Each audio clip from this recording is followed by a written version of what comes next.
Então vamos para a palavra de Deus, livro de Gênesis, capítulo 1, versículo 31. O pessoal aqui é rápido, ou eu estou ficando meio lento, né? Mas vamos lá. O tema da mensagem é: qual é a nossa espécie? Se eu perguntasse para você hoje, qual é a sua espécie? O que você responderia? Qual é a sua espécie? Qual é a nossa espécie? Sabe que pela criação de Deus, de todas as coisas, existem 3 espécies básicas e fundamentais.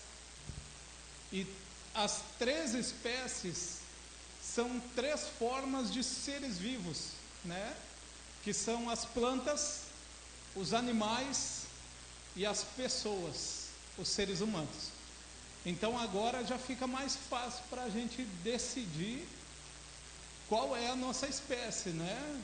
Se alguém quiser ser planta, né, siga o caminho das plantas, né? Se alguém quiser ser da espécie dos animais, também temos os exemplos de animais.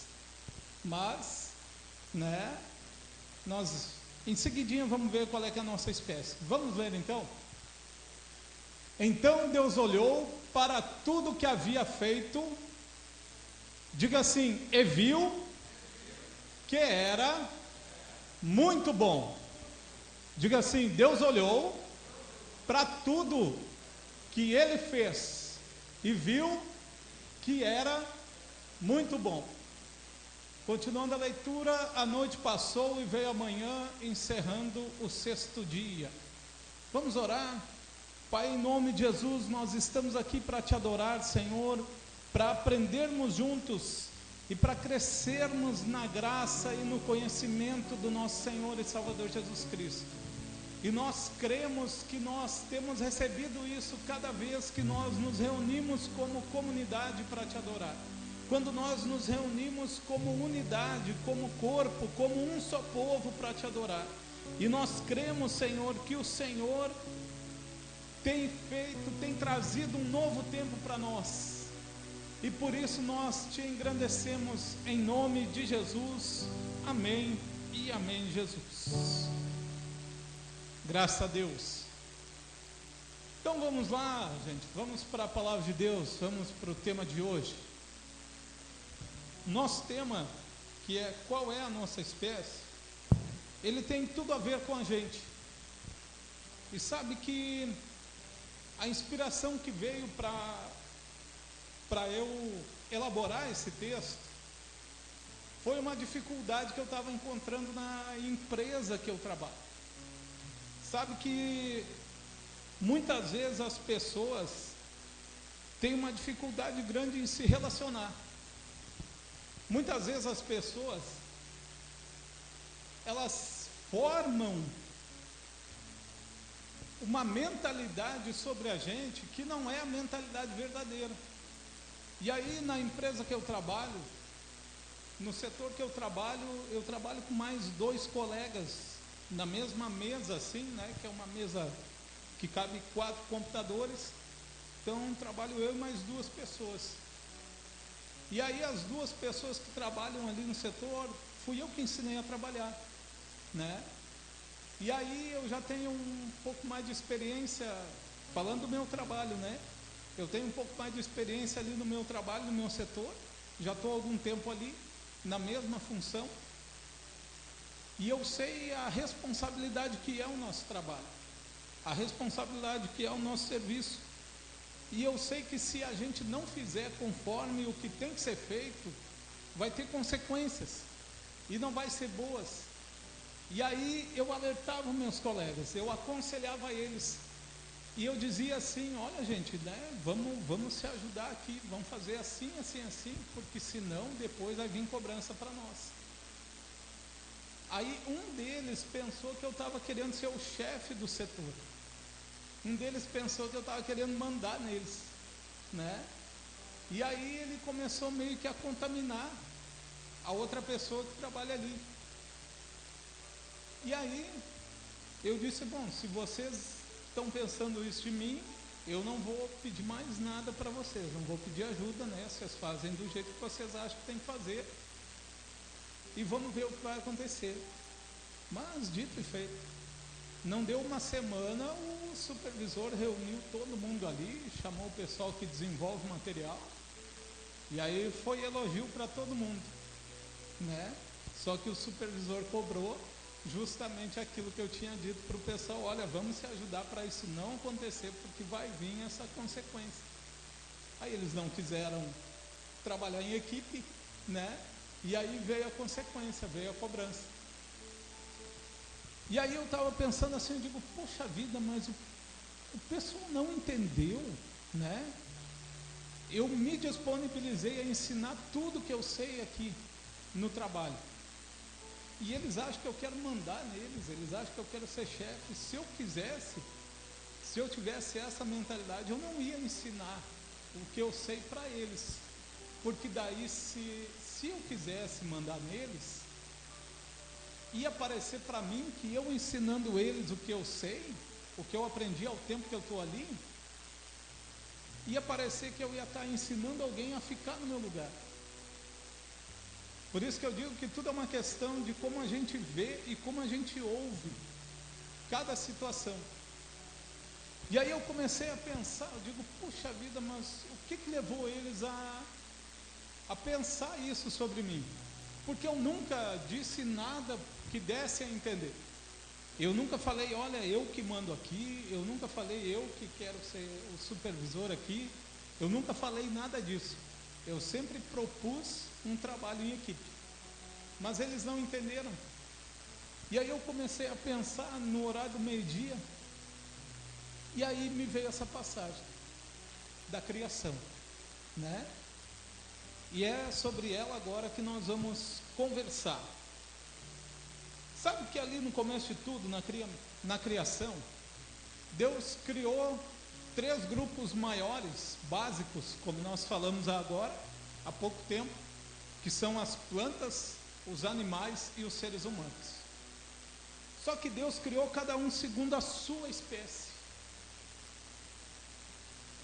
E foi aí que eu comecei a entender por que eles estavam pensando que eu não queria trabalhar em equipe, que eu queria ordenar eles. Sabe que se nós observarmos a criação,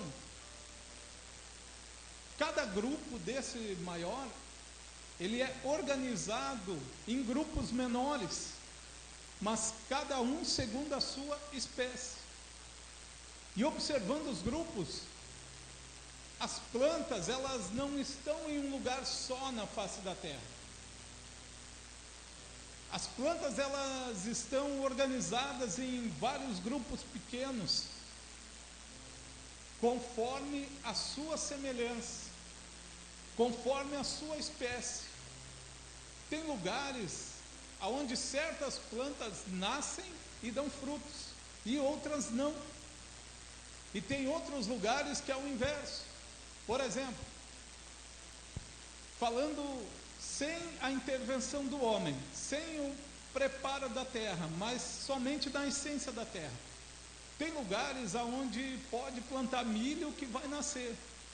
Tem lugares que não. Tem lugares que é próprio para a plantação de soja, mas tem outros que não. E por aí afora, tem lugar que é bom para árvore frutífera, mas tem lugar que não. E aonde é bom para árvore frutífera, não é todas as árvores frutíferas que conseguem dar o seu fruto e permanecer vivo naquele lugar. Aí olhando para o grupo dos animais, os animais também, eles não vivem num grupo só. Eles andam de acordo com a semelhança que existe em cada espécie. Os animais, eles são assim. E os animais que não são da mesma espécie, eles não conseguem conviver amigavelmente. Sabe que tem pessoas que têm dificuldade em concordar com a gente. E alguém pode pensar assim, mas isso aí que o irmão está falando, não é bem assim, né? Eu tenho um gato e um cachorro que vivem juntos. né? Eu também tenho. Mas eu disse que é sem a intervenção humana. O cachorro e o gato que vivem junto é porque eles foram filhotes para o mesmo lugar e foram domesticados. Mas aqui nós estamos falando na essência da criação.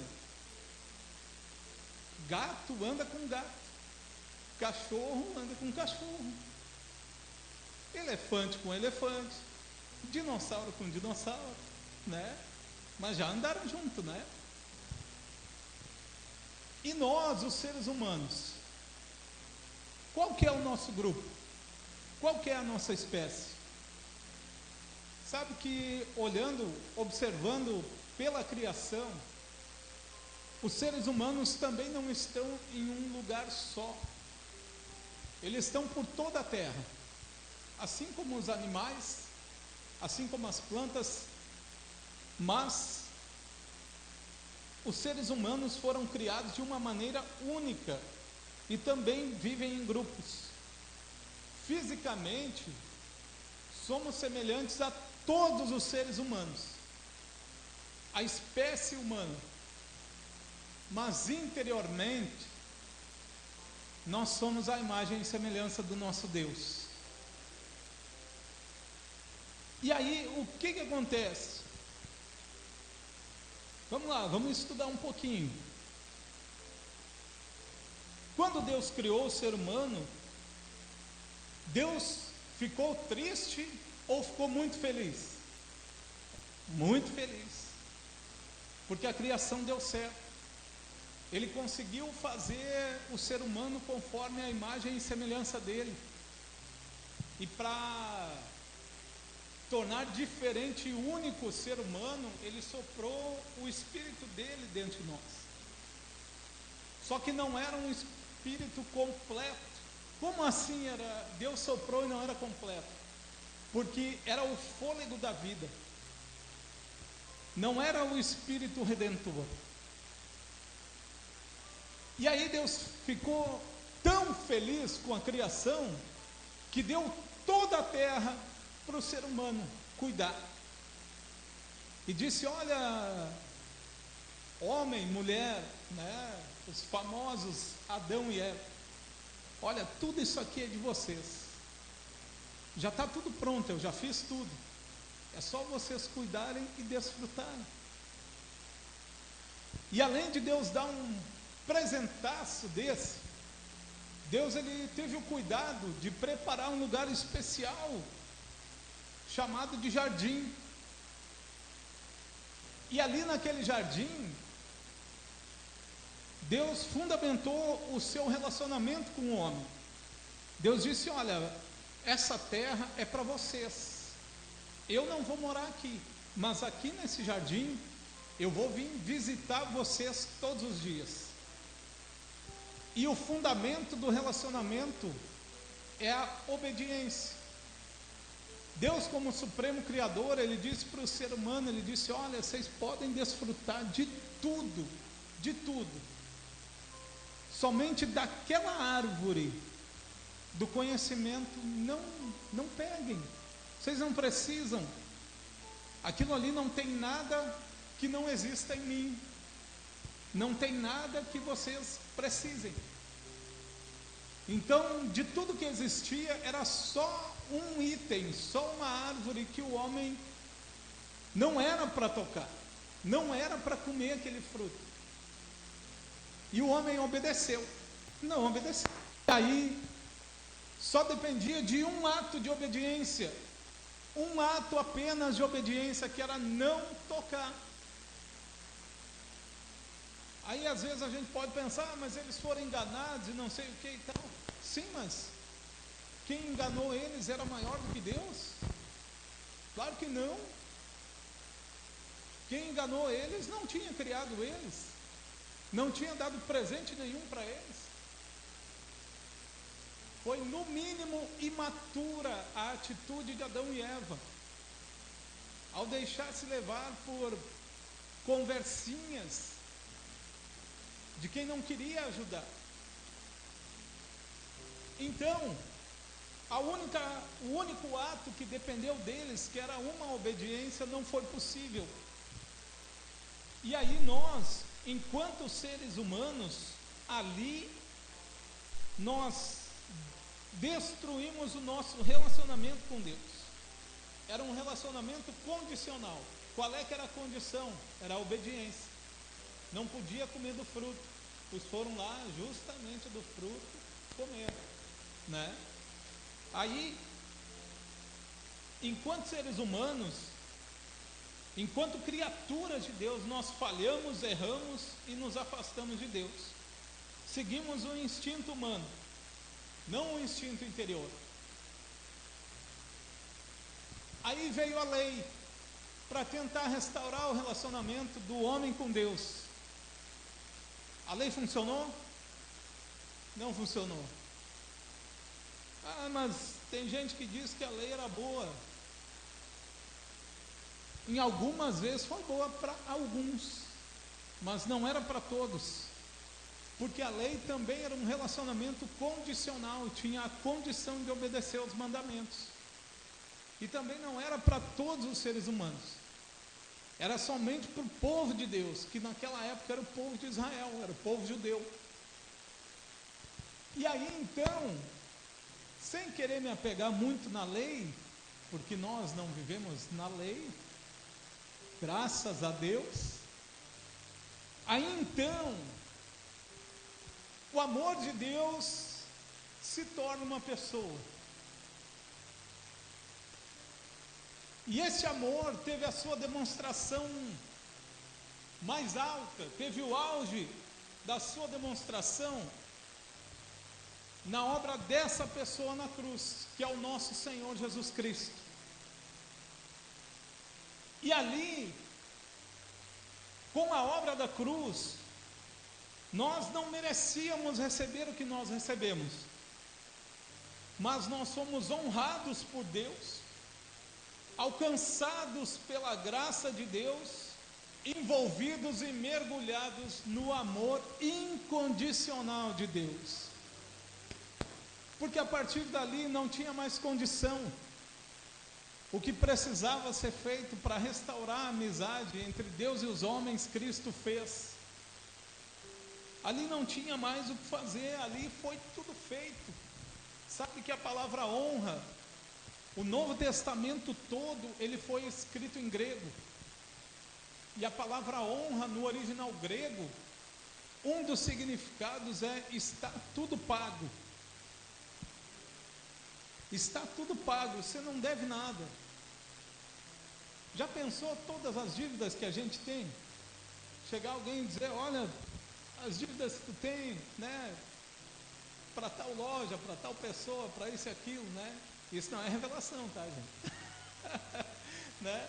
As dívidas que você tem, paguei para você. Ah, mas por que você pagou para mim? Não, porque eu quis. Porque eu gosto de ti. Foi isso que Cristo fez na obra da cruz, quando ele disse, olha, está consumado, está feito, está pago para sempre, para sempre, para sempre e ponto final. Certo?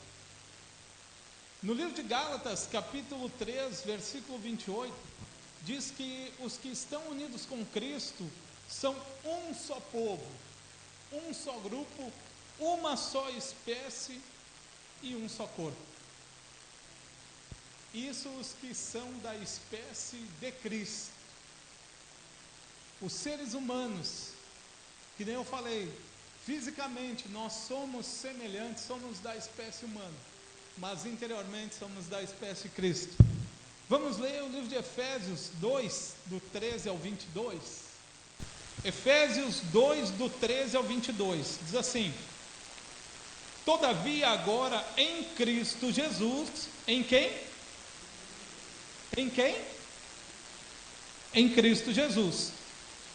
Vós que antes estavam distantes, foram aproximados mediante o sangue de Cristo. Portanto, Ele é a nossa paz. De ambos os povos, quais os povos? Os judeus e os gentios, os judeus e os não judeus. De ambos os povos, Ele fez um só povo, e derrubando o muro de separação, em seu próprio corpo desfez toda a inimizade. Ou seja, ele anulou a lei dos mandamentos, expressa em ordenanças, para em si mesmo criar dos dois um novo ser humano, uma nova espécie, realizando assim a paz, e reconciliar com Deus os dois em um só corpo, pelo ato na cruz, por intermédio do qual ele destruiu toda a irreconciliabilidade, tudo que impedia a reconciliação com Deus foi destruído. E vindo ele, proclamou a paz para vós que estavam longe, e da mesma forma para os que estavam perto, ou seja, para os gentios e para os judeus. Pois por meio dele, tanto nós como vocês, ou seja, tanto os judeus quanto os gentios, temos pleno acesso ao Pai, por um só Espírito. Portanto, não somos mais estrangeiros, nem imigrantes, pelo contrário, somos concidadãos dos santos e membros da família de Deus, edificados sobre o fundamento dos apóstolos e dos profetas, sendo que o próprio Cristo Jesus é a principal pedra desse alicerce. Nele, o edifício inteiro, bem ajustado, cresce para ser um templo santo no Senhor, no qual também vocês, juntos, são edificados para a morada de Deus no Espírito. Glória a Deus. Sabe que lá na criação, Deus visitava o ser humano uma vez por dia, com um horário marcado. Aí na graça, depois de sermos honrados na cruz, Deus veio morar dentro de nós.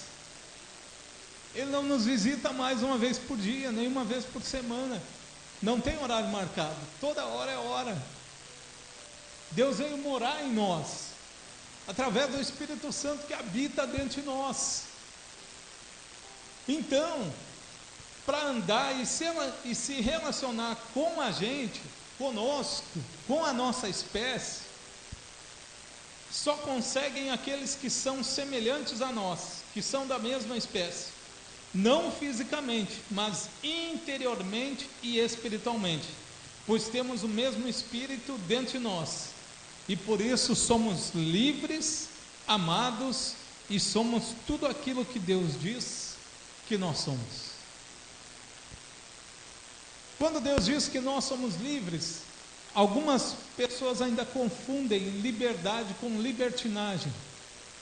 Sabe que libertinagem é eu fazer o que eu quero, sem prestar conta para ninguém, achando que tudo que eu faço é certo, e as pessoas têm que respeitar o que eu faço. Além de respeitar, ninguém pode chamar atenção, ninguém pode corrigir, que nem o pastor leu aqui há alguns dias, ninguém pode admoestar ninguém, né? Ninguém pode ter um tete a tete com ninguém. Isso é libertinagem, é atitudes irresponsáveis. A pessoa faz o que bem entende, vai nos lugares que bem entende, usa as redes sociais como bem entende. E o pessoal, que nem dizia o Zagalo, vão ter que engolir. Isso é libertinagem. A liberdade que nós temos e que nós ganhamos em Cristo é a liberdade da escravidão do inimigo, é a liberdade da condenação eterna. Agora nós temos um novo caráter. Vocês sabem muito bem que a palavra conversão é mudança de mentalidade. Então, quem tenta andar com a gente e não muda a sua mentalidade humana para a mentalidade nova em Cristo, não consegue permanecer junto da nossa espécie, junto do grupo de Cristo. Mas aquele que entra nesse grupo e renova a sua mente em Cristo, permanece firme, pronto e prestativo para a cooperação do reino de Deus e frutifica no seu tempo. E para nossa alegria, nada e nem ninguém consegue mudar quem nós somos, para onde vamos e quem habita em nós. Vocês entenderam? Que às vezes os que parecem ser semelhantes a nós não são tão semelhantes assim. E o que a gente faz com aquele que não é tão semelhante assim? Olha, deixa Deus tratar ele. Não seja influenciado por ele. Continua na sua mentalidade, na sua espécie. Que se ele quiser, ele vai entrar junto. E se ele não quiser, infelizmente, ele vai acabar procurando a espécie dele. Vamos levantar, vamos orar? Vamos agradecer ao nosso Deus?